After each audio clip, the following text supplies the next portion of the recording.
Hello everyone, welcome back to my YouTube channel. आणि तुम्हाला माहीत होतं जसे की मी राजगडला गेलते, तर तिथून जवळच भोरमध्येच येसाजी कंक यांचा बंगला आहे.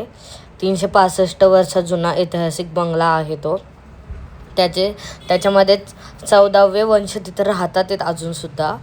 तर येसाजी कंक हे शिवाजी राजांचे बालपणीचे मित्र आणि स्वराज्य पायदळ प्रमुख होते. त्यांनी रायरेश्वर मंदिरात शिवरायांच्या रक्ताचा अंगठा लावून स्वराज्याची स्थापना केली होती.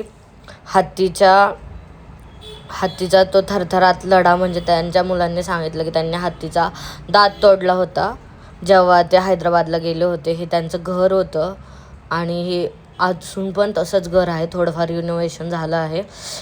ही वरची कमान होती त्या घराची. हे सगळं लाकडी घर आहे. हे सामान त्यांनी अजून ठेवलेलं आहे. ही भाकर करायचं होतं, हे पाण्याचं, हे भाकरीचं हे होतं. त्याच्यानंतर ही वरई होती. त्यांचे काही सर्टिफिकेट, त्यांचे अंशांना दिलेल्या वस्तू असे हे दिसत होते. अशी त्यांची मूर्ती तिथं स्थापन केलेलं आहे. Thank you for watching. Keep subscribing. Bye bye.